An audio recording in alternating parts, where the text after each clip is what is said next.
उनको याद कर रहे हैं, उनको कानून को हम फॉलो कर रहे हैं। हम सब जानते हैं कि हम लोग मिलजुल कर उनके संविधान को हनन दिया है। हमें वो अधिकार चाहिए, मरते दम तक हम अधिकार लेकर रहेंगे और रोड से लेकर संसद। एक बाबा भीमराव अम्बेडकर साहब का 134वां जयंती के शुभ अवसर है। बहुत बहुत धन्यवाद। बाबा भीमराव अम्बेडकर साहब का 134वां जयंती के शुभ अवसर पे मंच पे उपस्थित हमारे वीरेंद्र यादव जी, कमलेश कुशवाहा जी, राम अवतार यादव जी, आलोक यादव जी एवं सभी मंच पर उपस्थित हमारे कलाकार बंधु, सामने बैठे हुए हमारे सभी कार्यकर्ता बंधु और बाबा अम्बेडकर साहब को विचार से मानने वाले, उनके सिद्धांत पर चलने वाले सभी व्यक्तियों को मैं चंदन बंदन और अभिनंदन करता हूँ। मित्रों, ये तो सारे लोग जानते हैं कि बाबा भीमराव अम्बेडकर साहब का कब जन्म हुआ, उनका माता का क्या नाम है, उन्होंने क्या क्या किया। लेकिन अभी हम लोग प्रत्यक्ष रूप से वर्तमान में जो प्रकाश डाले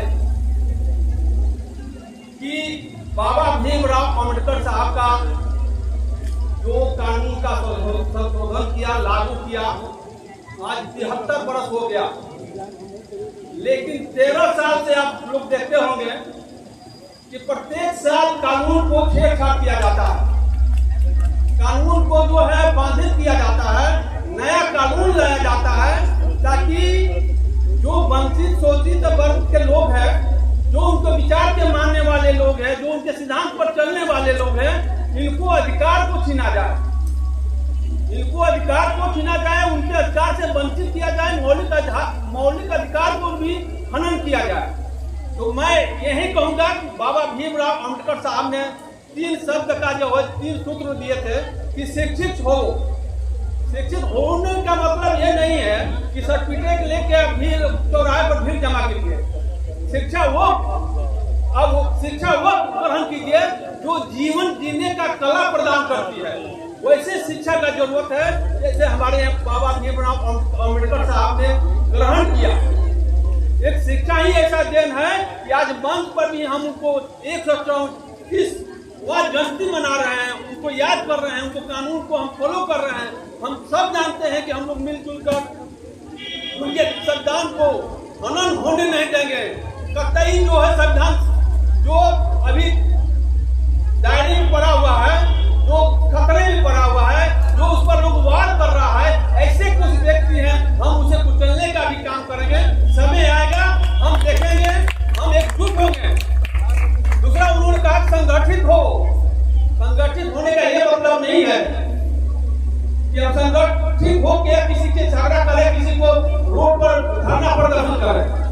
संगठन होने का यह मतलब है कि हम संगठित होकर अभी अपना अधिकार को जो है मांग करेंगे, उसके लिए लड़ाई लड़ेंगे और उसके लिए हम धरना प्रदर्शन करेंगे कि हमारा यह मौलिक अधिकार है, हमें दिया जाए, हमें छीना नहीं जाए।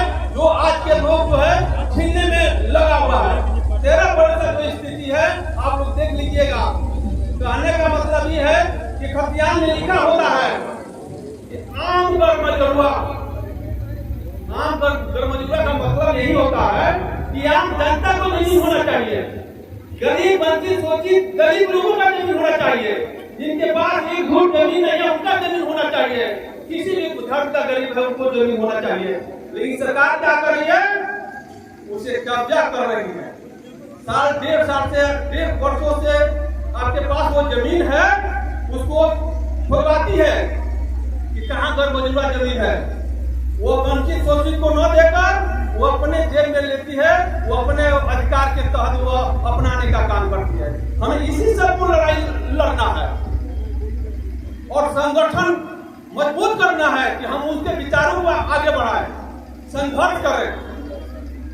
संघर्ष करने का मतलब ये नहीं है कि किसी को हम पीछे दौड़े उनसे लड़ाई करें। संघर्ष का मतलब ये है कि जो समाज का हमारा अधिकार है, जो लोग अधिकार से वंचित करना चाहते हैं, मैं उन्हें कुचलने का काम करेंगे। सड़क से लेकर संसद तक कुचलने का काम करेंगे। हम जो अधिकार बाबा भीमराव अम्बेडकर साहब ने दिया है, हमें वो अधिकार चाहिए। मरते दम तक हम अधिकार लेकर रहेंगे और रोड से लेकर संसद तक चलने और कुचलने का काम करेंगे। इसी चंद शब्दों के साथ मैं अपनी बात को विराम देता हूँ। जय हिंद, जय बाबा भीमराव अम्बेडकर साहब।